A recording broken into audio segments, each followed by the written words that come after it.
Vincennes, on redescendait de quelques étages après un très beau plateau ce dimanche dans le Prix de Bretagne. Eh bien, vous allez voir que le plateau était quand même de qualité. Alors, au départ, malheureusement, deux grosses fautes à signaler. Celle d'Iron Mellois, le numéro 2, qui effectuait en circonstance une rentrée de 2 mois, parti fâché, donc il n'a jamais pu être remis par Pierre Vercruis. Et également, on notera la disqualification de Kentucky River, qui était très en vue et sur lequel je comptais beaucoup, puisque Daniel Reden était vraiment confiant. Le cheval venait de s'imposer vraiment au prix d'un très très bel effort final auparavant à Solvala. J'avais revu sa vidéo d'ailleurs.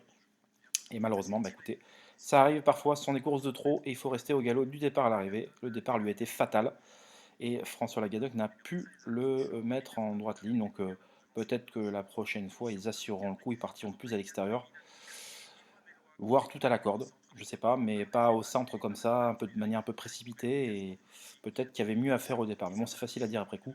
En tout cas, là nous sommes, on passe devant les tribunes avec Everton qui est installé en tête. Philou d'Anjou est en deuxième position. On va voir que ça sera la surprise à la cote de ce quintet, une surprise qui n'en est pas réellement une, parce que sur ce qu'il avait fait de mieux, notamment en 2023, ce cheval-là avait tout à fait les moyens de gratter une place à ce niveau, tout simplement. Donc Eureka Avril, il y avait 50 contre 1. Alors déjà, ça c'est une cote de mort. Pour un cheval qui est quand même confirmé 50 contre 1, déjà, ça sentait pas bon. Vous voyez, ça, c'est quelque chose qu'il faut apprendre lorsqu'on connaît bien les chevaux, à interpréter les cotes. Et ça, je vous apprendrai à le faire. Je vous rappelle que vous pouvez souscrire sur mon site www.caparos.fr et on apprend régulièrement des choses pour progresser, passer à la caisse au niveau des courses et bénéficier d'informations complètement exclusives. Voilà. Et j'en profite pour saluer tous les néophytes qui voudraient bah, apprendre, parce que c'est un travail de longue haleine, ça ne se fait pas du jour au lendemain. Et il y a des réflexes à avoir, et selon les disciplines, parce qu'il y a trois disciplines différentes, bien évidemment, le trot, le galop et l'obstacle. Alors là, écoutez, on a passé la plaine, donc Eberton est toujours en tête, mais on voit que ça va commencer petit à petit à devenir compliqué.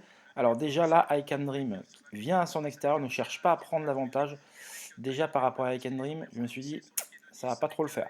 Et effectivement, Hannibal Tuileries, qui a profité bien évidemment de favoris un peu inexistants aujourd'hui, hein, je citais le 3, le 4 et le 5, eh bien, va Hannibal Tuileries, qui est ici, venir en progression, dicter sûrement sa loi pour finir. Alors là, Inato Piergi, le grand favori, a 2 contre 1 à lancer les hostilités à l'intersection des pistes, mais on voit qu'il n'est également pas dans un grand jour, puisque là, on sent que ça va être compliqué de contrer les attaques. Donc là, Inato Piergi est débordé par Arlegema, laquelle ramène sur un plateau Hannibal Tuileries.